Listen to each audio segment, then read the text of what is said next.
welcome to Storytime with Susan. Today we're going to read The Most Magnificent Thing, written and illustrated by Ashley Spires, published by Kids Can Press. The Most Magnificent Thing, written and illustrated by Ashley Spires, read to you by Susan Burke. This is a regular girl and her best friend in the whole wide world. They do all kinds of things together. They race, they eat, they explore, they relax. She makes things. He unmakes things. One day, the girl has a wonderful idea. She is going to make the most magnificent thing. She knows just how it will look. She knows just how it will work. All she has to do is make it, and she makes things all the time. Easy peasy. First, she hires an assistant. Next, they gather their supplies. They set up somewhere out of the way and get to work. The girl tinkers and hammers and measures, while her assistant pounces and growls and chews. When she is finished, she steps back to admire her work. She walks around one side. Her assistant examines the other side. It doesn't look right. Her assistant picks it up and gives it a shake. It doesn't feel right either. They are shocked to discover that the thing isn't magnificent or good. It isn't even kind of sort of okay. It is all wrong. The girl tosses it aside and gives it another go.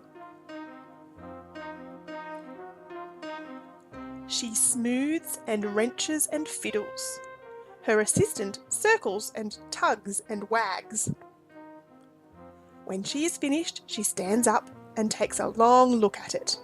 Her assistant gives it a nudge with his paw. The thing is still wrong. She decides to try again. The girl saws and glues and adjusts. She stands and examines and stares. She twists and tweaks and fastens. She fixes and straightens and studies. She tries all different ways to make it better. She makes it square. She makes it round. She gives it legs. She adds antennae. She makes it fuzzy. She makes it long, short, rough, smooth, big, small. One even smells of stinky cheese. But none of them are magnificent. Her hard work attracts a few admirers, but they don't understand. They can't see the magnificent thing that she has in her mind. She gets mad. The angrier she gets, the faster she works. She smashes pieces into shapes. She jams parts together. She pummels the little bits in. Her hands feel too big to work, and her brain is too full of all the not right things. If only the thing would just work! Crunch! The pain starts in her finger. It rushes up to her brain and she explodes. It is not her finest moment. I'm no good at this. I quit.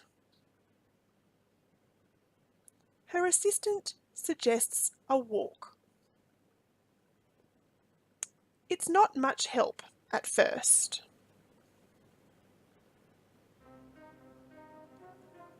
But before long, she starts to feel different. Bit by bit, the mad gets pushed out of her head. As they stroll along, she comes across the first wrong thing she made. The bad feelings are about to start all over again. Then she noticed something surprising. There are some parts of the wrong things that are really quite right. The bolts on one, the shape of another. the wheel-to-seat ratio of the next. There are all sorts of parts that she likes.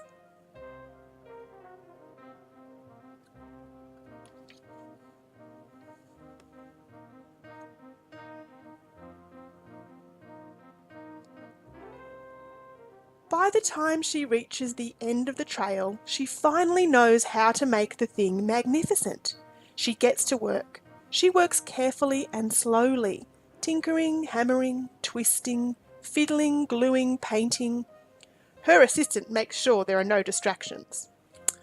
This is the perfect thing to ward off bears. This will stop that leak. This one's all wet. The afternoon fades into evening. Finally, she finishes. She alerts her assistant. The pair take a good long look. It leans a little to the left and it's a bit heavier than expected. The colour could use a bit of work too, but it's just what she wanted. They climb aboard and take it for a spin. They are not disappointed. It really is the most magnificent thing.